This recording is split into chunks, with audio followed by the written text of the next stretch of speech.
네, 오늘 함께 나눌 말씀은 히브리서 10장 24절과 25절 말씀입니다. 히브리서 10장 24절과 25절 두 절의 말씀을 같이 보도록 하겠습니다. 우리 두 절 말씀인데 우리 같이 한 목소리로 읽도록 하겠습니다. 서로 돌아보아 사랑과 선행을 격려하며 모이기를 패하는 어떤 사람들의 습관과 같이 하지 말고 오직 권하여 그날이 가까움을 볼수록 더욱 그리하자. 아멘. 네, 2025년도가 되어서 여전히 은혜로 기도회로 만날 수 있다는 것이 참 감사한 일인 것 같습니다. 지난해에는 60일 은혜로 기도회였고요, 올해는 20일 은혜로 기도회로 이렇게 모이는데, 예수님께서 말씀하신 것처럼 새 부대에다가 새 포도주를 담는 그런 은혜의 시간이 오늘 이 첫 시간부터 임하기를 소망하고요, 주님께서 우리에게 부어주시는 그 은혜가 2025년도 한 해 우리가 주님의 말씀으로 또 주님 앞에 기도함으로 힘있게 달려나갈 수 있는 우리 모두가 되기를 주님의 이름으로 축복합니다. 우리 인생은 이 땅에서 영원히 살 수 없다라는 것을 우리는 다 알고 있습니다. 누구라도 인생에서 마지막이 있다라는 거예요. 누구라도 어느 날 갑작스럽게 내가 생각하지 않은 순간에 마지막을 경험할 수 있습니다. 아무리 젊은 사람도, 아무리 건강한 사람도, 또 아무리 아름다운 사람도, 아무리 물질이 많은 사람도, 아무리 권력이 많은 사람도, 때로는 신앙이 좋은 사람도 갑작스럽게 마지막을 경험할 수 있습니다. 정들었던 모든 것들, 또 떠나고 싶지 않았던 애착이 가는 그 무언가로부터 그렇게 분리되는 순간이 반드시 찾아온다라는 거죠. 이런 것들을 우리는 분명 알고 있지만, 알고 있으면서도 항상 이것을 잊고 사는 것 같습니다. 항상 내 옆에 있을 것처럼, 내게는 그 순간이 찾아오지 않을 것처럼 우리는 살아가는 때가 많이 있다라는 거죠. 그래서 우리는 내 옆에 있는 것들이 영원히 계속해서 내 옆에 있을 거다라고 생각하는 순간들이 많은 것 같습니다. 그 중에서도 가장 우리가 놓치기 쉬운 것 하나가 바로 관계인데요, 내 옆에 있는 사람들, 나와 함께 있는 사람들이 항상 내 옆에 있을 거라고 착각할 때가 우리는 종종 있다라는 거죠. 하지만 여러분, 지금 옆에 계신 분이 작년에 계셨던 분인가요? 아니면 10년 전에 계셨던 분인가요? 아니면 지금 옆에 있는 사람이 10년 뒤에 내 옆에 앉아 있을 수 있습니까? 사실 우리는 지금 내 옆에 있는 사람, 지금 내 옆에 있는 이 사람들과 함께하는 이 시간들이 너무나 소중한데, 그 소중한 시간들을 감사하지 못하고, 그것을 즐기지 못하고, 기뻐하지 못하고 그냥 헛되이 보낼 때가 종종 있다라는 거죠. 왜요? 지금 이 순간이 마지막일 수도 있다라는 생각을 못하기 때문에요. 그냥 지금 내 옆에 있는 사람이 별거 아닌 것 같고, 그냥 지금 오늘 내 옆에 앉아 있는 것처럼 내일도, 다음 주에도, 다음에도 내 옆에 있을 거다라고 생각을 하고 그냥 그렇게 시간을 보낼 수 있다라는 거죠. 하지만 오늘 말씀은 분명하게 우리에게 말씀을 하죠. 그 마지막 날이 가까이 오고 있다. 그 마지막 때가 반드시 온다 말씀합니다. 여기서 마지막 날은 우리가 잘 아는 주님이 다시 오시는 재림의 날이죠. 우리에게는 다시 오셔서 우리를 천국으로 인도하시는 재림의 주로 오시지만, 이 땅에서 하나님을 알지 못하고 하나님을 섬기지 않는 이들에게는 심판의 주로, 멸망의 주로 오시는 주님의 때가 반드시 임한다라는 거예요. 그래서 23절에 보면 우리가 믿는 도리의 소망을 움직이지 말며 굳게 잡으라고 말씀하고 있습니다. 이게 마지막 때에 우리 신앙을 지켜주는 말씀이고, 또한 마땅히 우리가 가져야 하는 모습이다 분명하게 말씀하고 있죠. 그럼 우리 소망의 도리를 주신 우리 본문 말씀 다시 한 번만 읽도록 하겠습니다. 24절 25절입니다. 시작. 서로 돌아보아 사랑과 선행을 격려하며 모이기를 패하는 어떤 사람들의 습관과 같이 하지 말고 오직 권하여 그날이 가까움을 볼수록 더욱 그리하자. 말씀에서 우리에게 여러 가지를 권하는 것 같습니다. 돌아보고 격려하고 이런 여러 가지를 권하는 것 같지만, 사실 이 말씀 두 절의 말씀에서 핵심은 하나예요. 모이기에 힘쓰라라는 겁니다. 모이라는 것을 가장 강조하고 있어요. 이유는 우선 모이기를 패하는 어떤 사람들이 있기 때문에 그 사람들에게 동요되어서 모이기를 패하면 안 된다라는 거죠. 그러니까 지금 가장 중요한 거, 꼭 말하고 싶은 한 가지를 이야기하자면 바로 이 모이기에 힘쓰라라는 겁니다. 그리고 또한 사랑과 선행을 격려하고 서로 돌보고, 이런 모든 것들도 결국 그 시작은 어디에서 시작하는 거죠? 모임에서 시작하는 거잖아요. 모이지 않으면, 애초에 함께하지 않으면 서로를 돌아보거나 서로를 격려할 수도 없다라는 거예요. 그래서 이 두 절 말씀에서 핵심은요, 모이기에 힘쓰라라는 겁니다. 당시의 교회가 참 많은 핍박을 받았죠. 히브리서도 그렇게 고난당하고 핍박당하는 성도들에게 전해지는 편지 말씀입니다. 그런 가운데 로마는요, 기독교를 향해서 상반되는 두 가지 전략을 계속해서 펼쳐나가고 있어요. 어떤 전략이냐면요, 바로 핍박과 유혹입니다. 핍박하고 유혹, 이 두 가지가 되게 정반대되는 전략이거든요. 핍박은요, 끊임없이 죽이고 핍박하고 고통을 주는 거예요. 반대로 유혹은요, 너희가 예수를 부인하기만 하면, 너희가 모이는 것을 멈추기만 한다면, 너희가 더 이상 교회라는 이름을 내걸지 않으면 너희들에게 조금은 더 나은 혜택을 줄게. 이렇게 해서 핍박과 유혹이라는 두 가지 전략을 가지고요, 교회가 지금 어려움을 당하고 있다라는 거죠. 영적인 나태, 때로는 지적인 교만, 종교적인 허무주의, 아니면 세속주의, 이런 여러 가지의 모습들로 인해서 지금 교회 모임들이 조금씩 흩어져 가고 있는 상황 가운데, 지금 그 흩어져가는 그리스도인들을 향해서 우리가 다시 한번 모이게 힘써야 한다라고 하며 히브리서를 기록한 성경의 저자가 지금 말씀을 기록하고 있다라는 겁니다. 그래서 핵심은요, 이거예요. 모이기에 힘쓰자. 우리 힘써 모이자. 우리 마치 새해가 되어서 우리가 은혜로 기도회로 다시 시작을 해가지고 함께 모여서 예배하고 같이 말씀을 듣고 같이 찬양하고 기도합시다, 이렇게 해서 이렇게 모이는 것처럼 우리가 모이기에 힘쓰자, 지금 말씀하고 있는 거죠. 여러분, 오늘날도 사실 모이는 것, 이것이 점점점 더 어려워져 가고 있습니다. 성경이 기록된 시기보다 분명 시기적으로 그날과 더 가까워진 지금의 시기 아닌가요? 성경이 2000년 전에 기록이 되었다라고 한다면 지금은 이미 그날보다, 이 성경이 기록된 시기보다 2000년 더 가까워진, 그러니 지금 이 히브리서를 읽고 있는 사람들보다 우리는 더 가까워진, 주님의 재림의 날이 더 가까워진 때를 지금 보내고 있으니까 모이기를 패하는 습관은 더 많아졌다라는 거죠. 실제로 우리는 이미 그러한 정서를 피부로 와닿는 그런 시간을 보내고 있습니다. 제가 어린 시절을 떠올려 보면요, 동네 사람들, 옆집 사람들하고 왕래가 정말 잦았습니다. 우리 혹시 드라마 중에 1988, 응답하라 1988이라는 이 드라마 보신 분들 계신가요? 거기 보면 막 모여가지고 동네 사람들끼리 같이 밥도 먹고 나누고 이야기하는 그런 모습들이 얼마나 정겹던지요. 그래서 저는 나중에 봤는데, 그거 보면서 하나를 보기 시작하니까 끝까지 보게 되더라고요. 근데 그 왜 그렇게 봤냐면, 그냥 예전에 동네 사람들하고 그렇게 어울렸던 시절이 너무 그리운 거예요. 그냥 그 이야기가 재밌는 게 아니라 저는 그때의 향수가 너무너무 그리운 겁니다.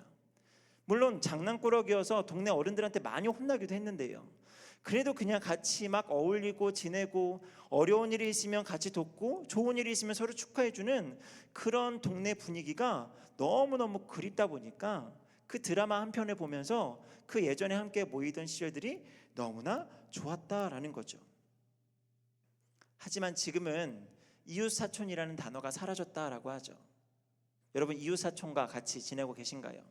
요즘은 이웃사촌이 아니라 이웃왼수하고 살고 있대요. 층간소음으로 인해서 위아래 집이 서로 얼굴을 붉히는, 아파트에서 엘리베이터를 타면 7층, 8층, 9층 하면 그냥 서로, 이게 오히려 멀리 사는 사람은 그나마 괜찮은데 가깝게 위아래로 사는 사람들은 얼굴을 붉히면서 그냥 서로 보면 막 째려보고 막 하는 일들이 실제로 있다라고 하더라고요. 여러분, 이와 같이 함께 지내는 것이 어려운 시대를 살아가고 있어요. 그래서 옆집에서 이사를 온다고 하면 약간의 걱정이 들 때도 있습니다. 어떤 사람이 올까 막 기대도 해야 되는데 사실 걱정도 되죠. 왜냐하면 집에 딸 아이를 둘을 키우고 있다 보니까요, 이 종종 나라에서 그 공지서가 날라옵니다. 성범죄자들에 대한 정보들이 날라와요. 그러면 꽤나 많이 날라오거든요. 자주 날라와요. 그럼 우리 동네에 이런 사람들이 왔구나라고 하면서, 물론 그들에 대해서 막 되게 막 왜 이런 짓을 했어 하면서 막 속으로 막 부글부글 끓어오르기도 하지만 한편으로 기도도 하고 하면서 하는데, 결국 마지막에 드는 마음은 걱정이죠. 그래서 아이들에게 이런 사람들이 왔다고 하는데 우리 조금은 더 조심하자라고 한 번 더 이야기하고, 어두울 때는 돌아다니면 안 돼라는 이야기를 계속 하게 된다라는 거예요. 그냥 혹시라도 그냥 그런 사람들이 혹시라도 해코지를 할까봐 걱정되는 마음. 그래서 그냥 너무 좋아서 그냥 같이 막 이사 오셨어요라고 인사하고 싶은 마음도 있지만 불안한 마음도 생기고 뭔가 그냥 좀 불편한 마음들이 생기는 시대를 살아가고 있다라는 거예요. 안타깝게도 교회 안에서도요, 그런 시대 흐름을 벗어나는 것이 결코 쉽지 않은 것 같습니다. 그저 개인의 신앙에만 몰두하며 그렇게 나홀로 신앙을 유지하는 사람들이 많아져 가고 있죠. 그런데 이것이 이미 히브리서에 예고된 일이니 어쩔 수 없는 거 아닙니까? 라고 이야기하는 사람들도 있습니다. 실제로요. 이미 이런 일들은 이미 예고되어졌으니까, 아니 이미 모이기를 피하는 것들이 그때보다 더 이제 주님이 오실 날이 가까워졌으니까 당연한 거 아닙니까?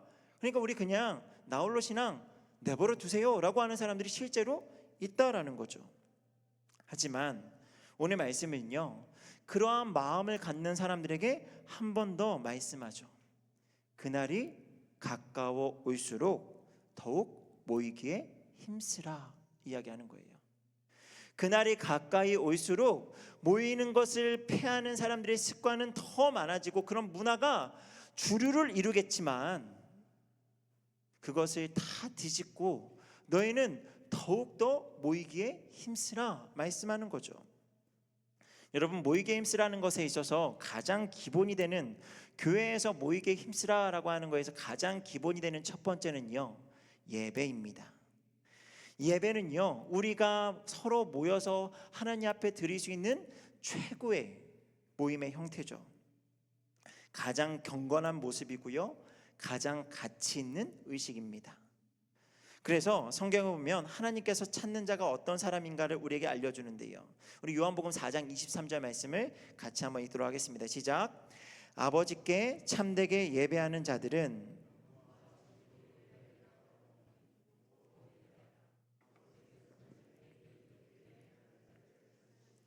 하나님 아버지께서 예배하는 자들을 찾으신다라는 거죠. 영과 진리로 순전함으로 주님을 바라보는 예배하는 자들을 찾으십니다. 교회가 봉사도 하고요, 때로는 여러 가지 일들을 행사로 하기도 하고요, 또 가르치는 일도 하고, 때로는 그저 사람이 모이는 것이 좋아서 그냥 그렇게 모이는 일들이 종종 있습니다. 다 좋습니다. 하지만 그래도 교회 모임의 핵심은요, 예배에 있어요. 교회가 함께 모여서 예배를 온전히 드리지 못하면 교회가 아닌 거예요. 그냥 바깥에서 동호회 활동을 하거나 그런 모임에서도 충분히 좋은 일을 하고 충분히 여러 가지 행사를 할 수 있고 사람이 만나면서 서로 더불어 지내는 행복을 느낄 수 있다라는 거예요. 그래서 교회 모임의 핵심은요, 예배에 있어요. 그래서 이 히브리서 10장에서도 그 예배에 대해서 이야기를 하거든요. 큰 대제사장이신 예수님께서 휘장을 찢으시고 우리에게 먼저 그 제사 예배를 열어주셨다. 그래서 우리는 담력을 얻어서 하나님 앞에 가까이 나아갈 수 있는 예배자이다. 이것을 우리에게 이야기하면서 너희가 더 모이게 힘써 그렇게 예배하라 우리에게 말씀하고 있는 겁니다. 그런데 현재 예배 형태만을 생각하면 사실 오늘 우리가 읽은 두 절의 말씀을 온전하게 이해하는 것이 좀 어려울 수 있어요. 오늘 이 24절과 25절이 예배라고 이야기할 때에 사실은 모이게 힘쓰라 라고 하는 것 외에는 예배하고는 조금 거리가 멀게 느껴질 수 있다는 겁니다. 그런데 우리가 지금 형태의 예배를 생각하면 좀 이해가 어렵지만 초대교회와 또 종교개혁 시대의 예배를 생각하면 우리가 이 말씀을 더 잘 이해할 수 있습니다. 여러분, 초대교회 예배는요, 무엇을 중심으로 예배가 드려졌는가 하면요, 성만찬을 중심으로 예배가 드려졌어요. 예수님께서 나를 이것을 기념하라 라고 이야기하면서 포도주와 떡을 나누면서 함께 예수님의 피와 살을 경험하고 그것들을 기념하며 하나님 안에서 함께 예배하는 일들이, 이 예배가 성만찬을 중심으로 진행되었다라는 거죠. 그러면서 교제하고 예배 도중에 서로의 안부를 묻고 서로의 신앙의 고백을 들으며 그렇게 하나님을 예배하는 모습이 실제 초대교회 예배였다라고 기록에 나와 있더라고요. 이는 종교개혁 당시 개혁주의 신앙의 한 축을 담당했던 화랑교회, 네덜란드 교회들에서요, 그런 예배의 형태에서 아주 중요하게 생각하는, 그래서 예배 예전이라고 하는 모범을 이야기할 때에 예배가 어디까지인가라고 하는 여러 가지 예배 형태들을 막 소개하거든요. 이때만 해도 지금 우리가 드리는 예배의 형태가 꽤나 많이 그런 모습들을 갖추고 있었습니다. 그래서 축복기도하는 것으로 예배가 끝이 나는 것처럼 중간에 축복기도라는 이 순서가 있어요. 그런데 예배가 거기서 끝이 아니다라는 거예요. 축도가 끝나면 성도들은 자연스럽게 준비되어진 연회장에 가서 거기에서 함께 교제하고 먹으며 그곳에서 함께 교제를 하고 나누는 그것이 예배의 마침이다라고 그렇게 예배 예전에 나와 있다라는 거죠. 우리도 물론 그렇게 하죠. 이렇게 식사를 하고 그렇게 교제하면서 가지만 보통 우리는 그냥 밥을 먹고 간다라는 개념이지 이걸 예배의 형태로 이해를 해서 이것이 예배다라는 생각으로까지 확장시키지는 못하지 않습니까? 다시 말해서 하나님과의 교통만을 생각하는 오늘날의 예배가 끝이 아닌 성도와 이웃과의 교제를 포함한 모든 것이 예배에 들어와 있다라는 거예요. 그래서 히브리서 기자는요, 이렇게 강력하게 말씀합니다. 우리 히브리서 12장 14절 말씀을 같이 한번 읽도록 하겠습니다. 시작. 모든 사람과 더불어 화평함과 거룩함을 따르라. 이것이 없이는 아무도 주를 보지 못하리라.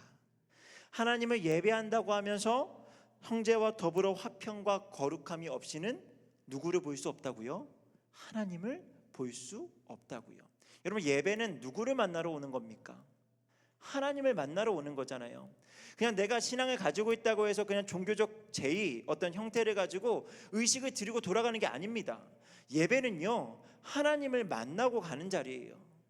만나러 온 자리고 하나님을 만나야 하는 자리입니다. 그런데 화평함과 거룩함이 없이는, 형제와 더불어서 이런 시간들이 없으면 하나님을 볼 수가 없다. 하나님을 만날 수가 없다 이야기하죠. 이는 예수님의 말씀과도 일치하는데요. 우리 마태복음 5장 23절과 24절의 말씀을 같이 읽도록 하겠습니다. 시작. 그러므로 예물을 제단에 드리려다가 거기서 내 형제에게 원망 들을 만한 일이 있는 것이 생각나거든 예물을 제단 앞에 두고 먼저 가서 형제와 화목하고 그에 와서 예물을 드리라. 예수님도 동일하게 말씀을 하시죠. 형제와 화목하고 그 가운데 하나님께 예물을 드리고 예배를 드려라 말씀하는 겁니다. 이러한 이유들을 종합해 보면 서로 돌아보고 사랑의 교제를 나누는 일은요, 예배와 교회 모임에 있어서 아주 중요한 일이다라는 것을 우리는 결코 놓쳐서는 안 됩니다. 그래서 저는 24절이 시작하는 서로라는 말이 참 좋다라는 생각이 들어요. 여러분, 우리에게 공동체를 통해 서로가 있다라는 것이 얼마나 큰 축복일까요? 우리는 보통 신앙이 좋은 사람 아니면 좀 여유가 있는 사람, 마음이 좀 넉넉한 사람이 더 많이 챙기고 한다라고 생각을 하지만 교회의 교제는 그렇게 일방적인 교제가 되어서는 안 된다라는 거예요. 서로가 교통하는 나눔과 모임이어야 한다라는 겁니다. 여러분, 서로는요, 교회가 함께 모두가 예외 없이 순종해야 될 명령이라는 사실을 보여주죠. 그래서 서로로 시작하는 이 명령은 언제나 나도 마찬가지로 순종해야 되는 것, 내가 일방적으로 받는 것이 아니라 나도 마찬가지로 순종하고 행하고 나누어야 되는 것, 이것을 의미하는 명령이죠. 이 명령에 예외가 되는 사람은 단 한 사람도 없습니다. 모두가 다 서로 돌아보고 사랑과 선행을 격려해야 한다라는 거예요.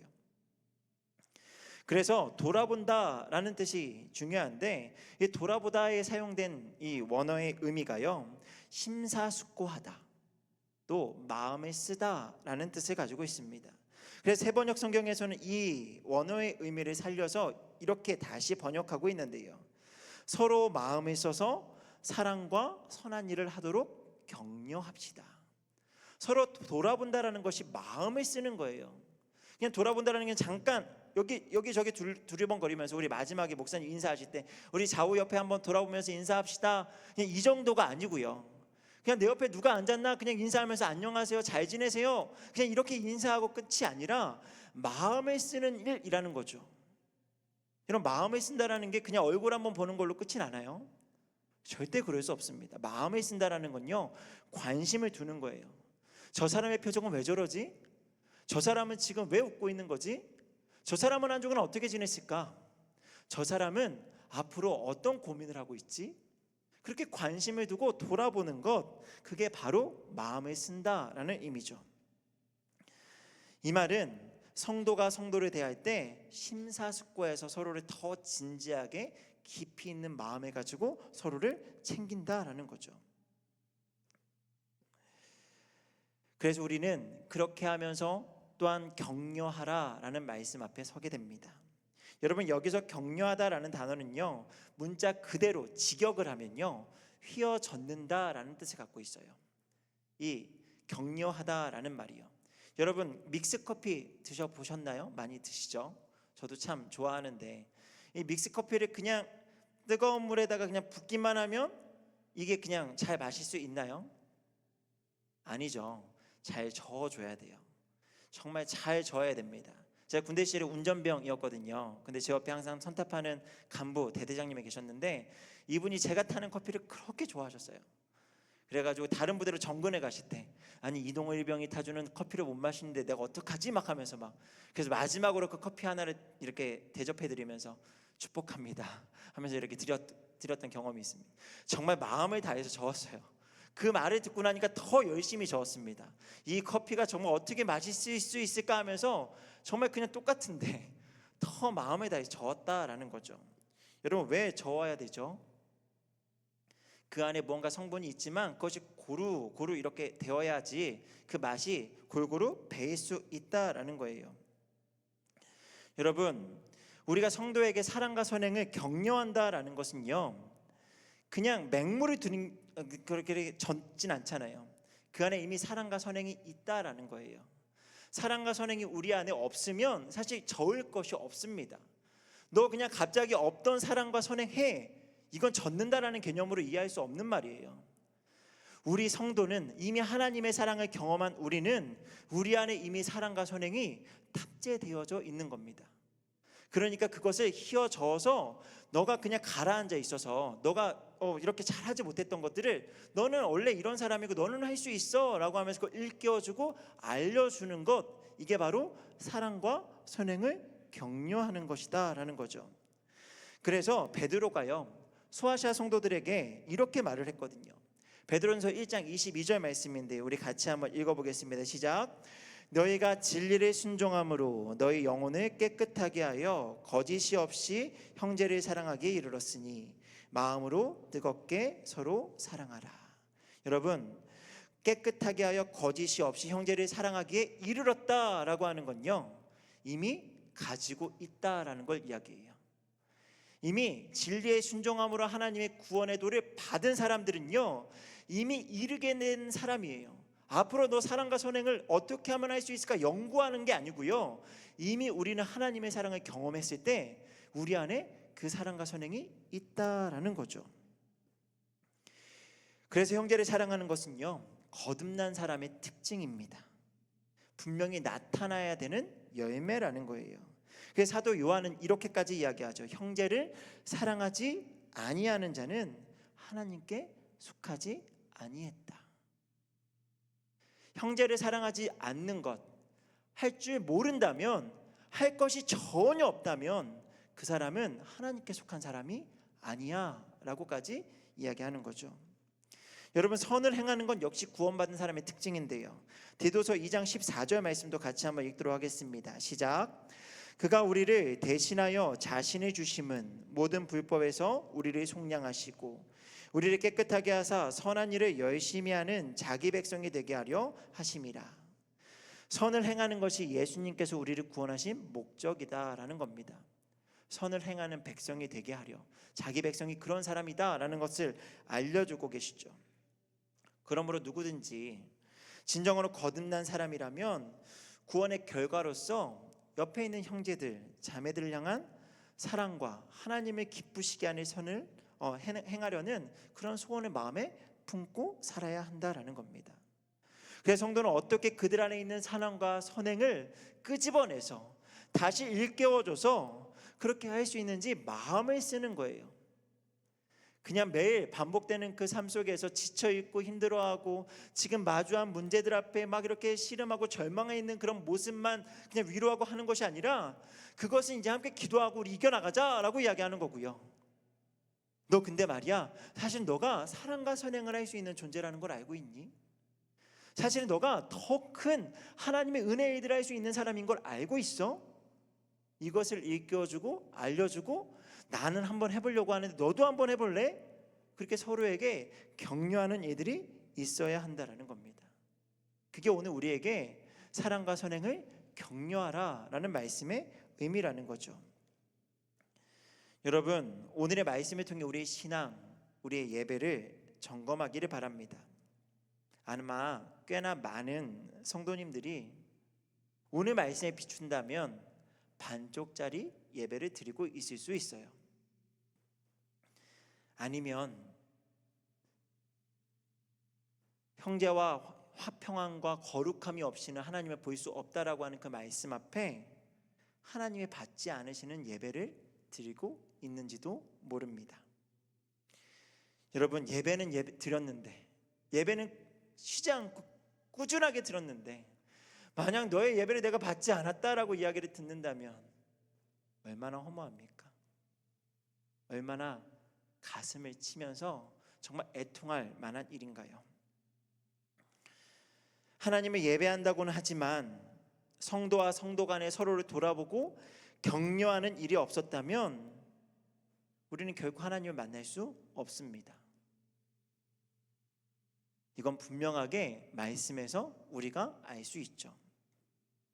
그래서 우리는 함께 모여서 정해진 순서에 따라서 거룩하게, 누구보다 정말 멋지게 예배를 드릴 수도 있지만, 그것뿐 아니라 성도하고 함께 교제를 나누고 격려하며 온전한 예배를 드리는 것을 더 꿈꿔야 한다라는 거예요.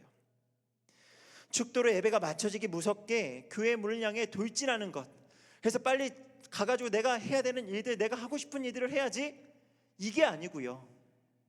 그래서 오늘 나 예배 드렸어, 나 할 도리 다 했어 라고 그냥 그렇게 마음 시원하게 무언가 그 길로 나아가는 것이 아니라, 하나님과 만나는 시간들을 가졌다라고 한다면 이젠 그 다음의 예배, 성도와 성도 간의 그런 아름다운 신앙의 교제를 나누고 그렇게 서로를 돌아보고 격려하는 시간을 가져야 한다라는 거죠. 물론 잠깐의 나눔도 좋습니다. 그래야만 할 수도 있고요, 그럴 수밖에 없는 분들도 계시리라 생각이 돼요. 하지만 더러는 우리의 시간을 꽤나 들여야 하는 경우들이 더 많거든요. 서로 돌아봐야 되니까요. 내가 그 사람의 이야기를 듣고 물으면 그 사람에게도 기회를 줘야 되잖아요. 그러면 그 사람이 나에 대해서 이야기를 듣고자 한다면 내 이야기를 나누고 서로 교제를 이어가야 한다라는 겁니다. 쌍방의 교제가 진행되다 보면 이야기가 조금 더 길어지고, 그 이야기가 길어지는 것이 막 짜증나고 스트레스를 받는 것이 아니라 그 안에서 힘을 얻고 정말 큰 위로를 받게 되는 거죠. 여러분, 이게 성도의 교제의 가장 큰 은혜 아니겠습니까? 바울은 데살로니가서 5장 14절에 이렇게 우리에게 권면하고 있거든요. 우리 같이 한번 말씀 읽도록 하겠습니다. 또 형제들아, 너희를 권면하노니 게으른 자들을 권계하며 마음이 약한 자들을 격려하고 힘이 없는 자들을 붙들어주며 모든 사람에게 오래 참으라. 여러분, 모든 형제들에게 바울이요, 모든 형제들에게 권면하죠. 너희 형제들아, 서로를 돌아봐. 좀 서로를 챙겨주고 서로를 위로하고 서로에게 힘이 되어줘. 게으르고 연약한 사람들에게는 다시 한번 손을 붙잡고 같이 일어나자 이야기하고, 정말 절망의 상황에 있는 사람들은 손을 붙잡아줘서 우리 함께 일어납시다, 그렇게 권면하라라는 거죠. 여러분, 이 책임이 누구에게 주어졌다고요? 모두에게 주어졌습니다. 너희 모든 형제들아. 이 자리에 있는 저와 모두에게 동일한 명령이 주어졌다라는 거죠. 여러분, 이 명령을 수행함에 있어서 모든 성도들을 돌아볼 수 있다면 가장 좋겠죠. 우리 부평동북교회, 나는 이제 부평동북교회 한 지체니까 나는 앞으로 이 말씀에 순종하기 위해서 목사님부터 시작해서 장로님, 권사님, 지사님, 우리 모든 성도 새가족들까지 다 돌아보고 다 사랑할 거야, 이런 마음에 계시다라고 한다면 정말 응원하고 축복하겠습니다.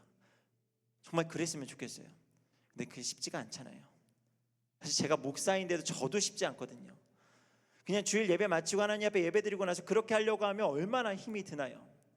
그래서 교회가 그런 부담을 덜 해주려고, 또 아니면 조금은 더 그렇게 너무 다 모든 사람을 사랑하라고 하면 안 하니까 조금 더 범위를 적게, 정말 할 수 있는 범위 안에서 구역을 만들어주고 또 소그룹을 만들어줘서 그 안에서 우리가 할 수 있는 범위를 만들어준다라고 할 때 이것 또한 얼마나 은혜일까요?